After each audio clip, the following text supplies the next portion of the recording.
Alright guys, I'm Ja Harris and this is Digital World Conquest, your #1 source for video games, music, movies, and electronics. And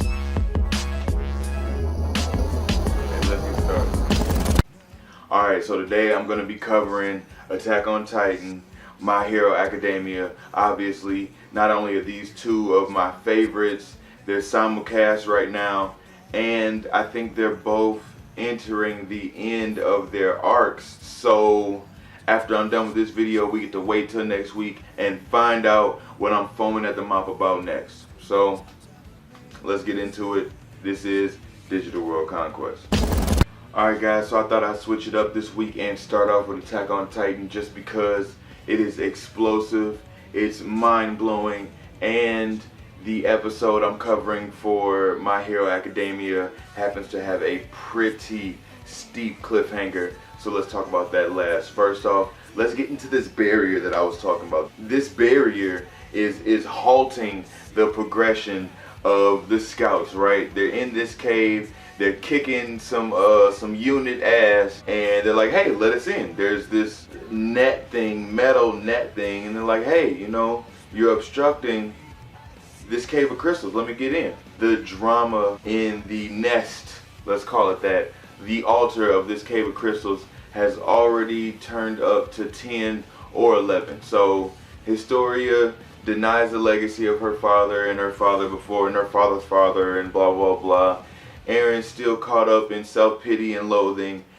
Rod Reese has had it. He's like, alright, you know, don't need you as a daughter, don't need him, I'ma eat him myself, you know, family, I'm coming. Licks this spinal fluid that we were talking about last week, right? Licks this spinal fluid and turns into this abnormal abomination. I'm not gonna lie to you. This thing, like this dude is so big that he's estimated to be twice the size of the Colossal Titan, which I can't remember offhand because I'm not encyclopedia, but chain. You know what I'm saying? So he's pretty fucking big. The size of this Titan that he's transforming into is collapsing the Cave of Crystals. So not only does it start to cause the pillars to collapse, the roof is collapsing, it's sending tremors miles around, and it also allows the scouts to sneak through this small cave opening to get past this, you know, this omnipotent metal net that's in the way, and it allows them to enter in the main cavern of said crystals, right? A brief speech from Historia, who this episode stepped up. I'm not gonna lie to you. I told you Hange was the one to beat Hange, but she got broke off something fierce this episode too, so we'll talk about that in a second. But Historia gives this speech to Eren, who's you know, distraught with all hopes and despair. No hope left, right? She's like, hey, I don't want to be a god. I don't like the way that my family has been leading humanity. If that's the case, I'm leading humanity in the opposite direction, calling herself an enemy, which really will be seen as an, you know, an ally at the end of the day, but is in direct opposition to what Eren wants to happen. Eren at this point still just wants to be eaten. You know what I'm saying? And he's waiting for, you know, Historia's father to come finish the job. I think we got a gem dropped in this episode just because, based off Lil Kenny. Kenny was like, hey, I'm pissed that you're going to decide to turn into this monstrosity in here. I thought you knew more than we did about the Titans, but it turns out, due to this, you know nothing, Rod Reese. And that really caught my eye. I was like, hey, I wonder if he knows something else, if we didn't see everything there was to see in Kenny's flashback. So like I said, I can't wait for his character to have an even bigger role in what's to come, because I don't see any reason for him to be in opposition anymore. Which, oh, when the bad guy joins the main squad, it just makes you tingle right on the inside. But we're not going to talk about my tingle. The scouts reach Eren and Historia in time for Mikasa to save Historia from probably, you know, like a fatal injury.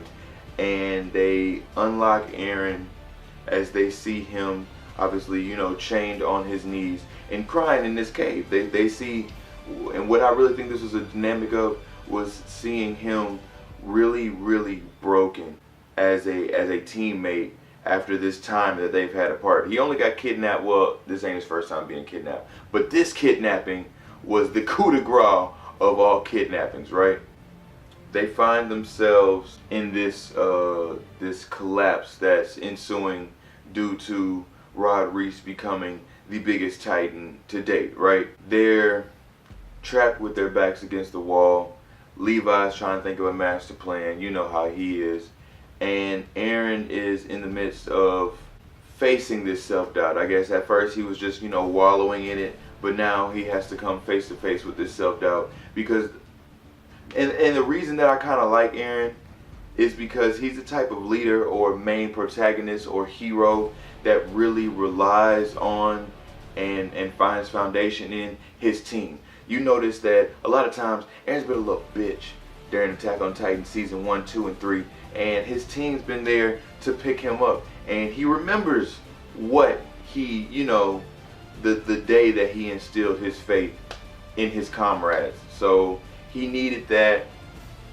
He decides to take faith in his friends one more time, and in the face of this adversity, he decides to give his Titan power a try. He sees this vial of fluid that, labeled armor, picks it up, charges forward towards Rod Reese, slams that shit in between his teeth, and becomes a perfect Titan who is capable of using the hardening ability. Instantly starts protruding these veins to construct in an instant this dome to pretty much house all of his comrades from this collapse.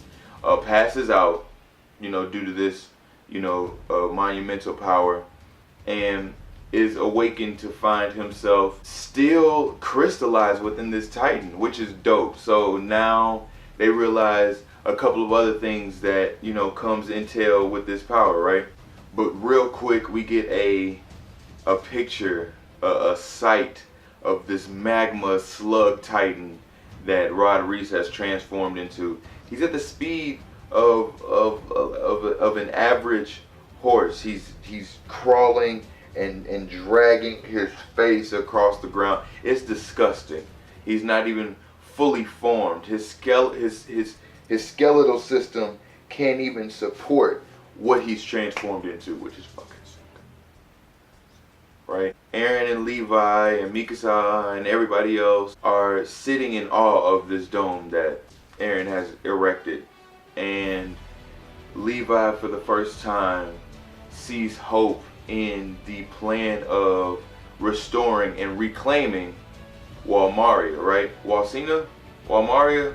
There's obviously so much information of so much that's going on that Levi can't even debrief everything that's transpired. They quickly decide, obviously this huge magma slug creature is what's most important, and dart off. It's heading towards the ORVUD district. The ORVUD district. Now, what's in the ORVUD district? Oh man, I wish I knew. It seems like there's this chapel that's right in the middle that I feel like has some type of tie-in to this Reese family story, right?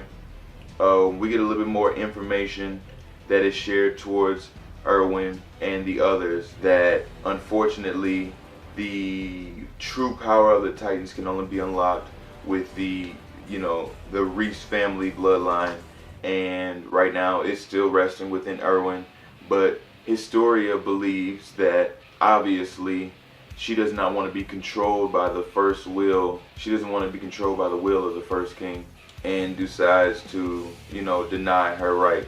Again, just like when she was freeing Aaron, just like when they had their backs against the wall, and just like now, Historia has been stepping up, bro. Like she has been coming in with these speeches. She's had a life change.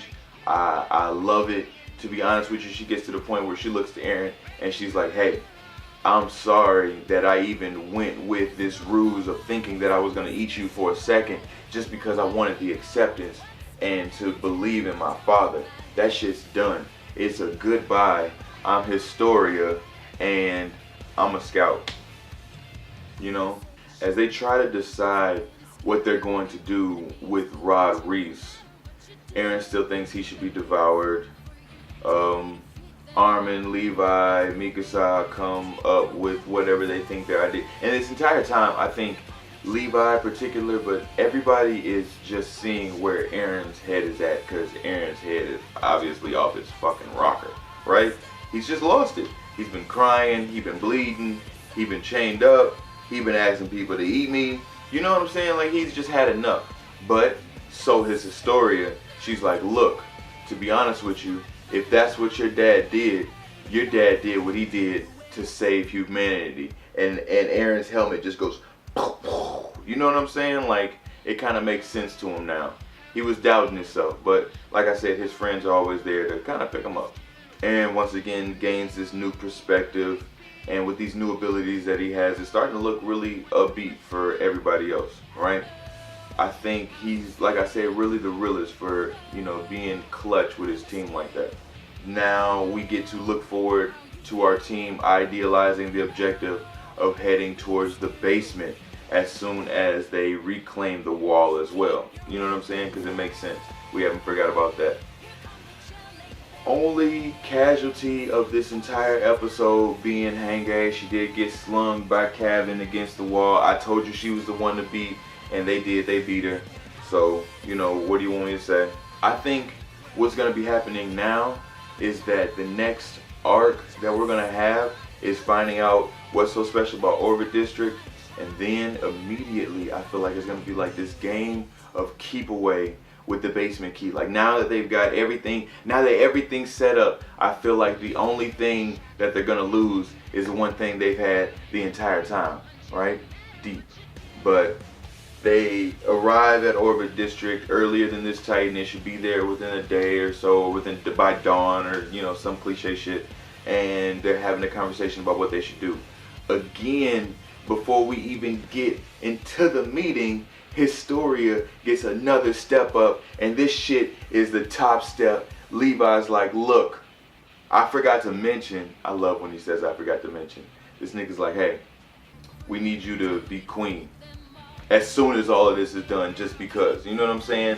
And want to give another kudos to her team, to Aaron's team, to that whole scout regiment, just because as soon as that shit happens, they're like, hey, you know, it isn't fair to her that she has to do this thing, that she has to carry this burden, that, you know, she's become the center of this obsession. She just broke free, and Historia's like, fuck that, I'm tired. If I gotta be queen for this shit to get going, then that's what the fuck I'm gonna be, because I want to rescue people. And you know what? This next arc is really gonna be about Historia jamming, my nigga. Like, as soon as we get into this strategy meeting, she's like, on one condition, I'm strapping up and I'm getting rid of my father too, because you know what, it's time to say goodbye. And I thought that was some cold-blooded shit. I love it. I'm so proud of Historia. Not only is she stepping up, she's stepping out, dog. Like, she put the whole fit on, she getting ready to go, she got the 3D omnidirectional, like, she's strapped up, you know what I'm saying? And it ends with Erwin revealing the fact that there will be no evacuations. He's got some massive trick up his sleeve. I don't know what the fuck he's gonna do, because this Titan is twice the size of the Colossal and so hot it scorches the earth on contact. So we're gonna see what he's got planned, but we're gonna have to wait until next week to find out on Digital World Conquest.